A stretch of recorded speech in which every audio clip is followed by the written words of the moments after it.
I was able just now to ride up Fourmile Canyon with the sheriff. Sheriff Pelle and I took a trip up there. We came back through Foreman and down Sunshine Canyon.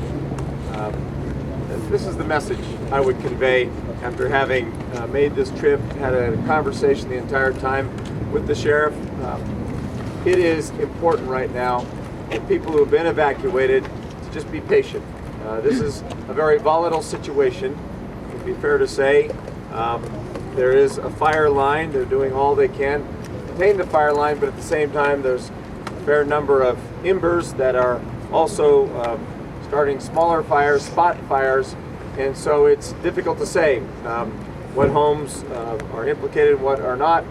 Our priority here, and I say ours, meaning those who are involved in the active firefighting, but certainly state, local, and federal government priority is public safety. Second priority, not that they aren't part of the public, but because they're law enforcement officers in a way, emergency responders, firefighter safety, and then the priority after that are structures.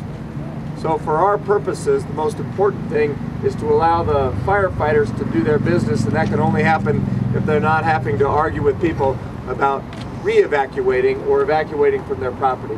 So it's really important for there to be some level of patience, even as difficult as it is to know that your property may somehow be implicated in this fire. You really have to give the emergency responders and the firefighters the leeway to do all that they can do to provide safety to the people who are the personnel that were part of fighting this fire. This is a very complex fire. What I have right now is a GIS validation at 10 a.m. that it's at about 7,120 acres.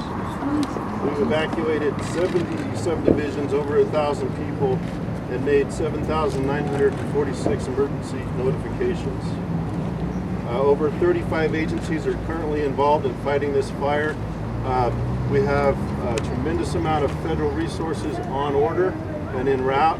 We have literally exhausted our local resources and our local management team, but we have a good, healthy complement of people in place now, learning everything they need to know about this fire, learning everything that's happening today, so that at 6 p.m. tonight we can transition and turn control of this fire over to that federal Type 2 team.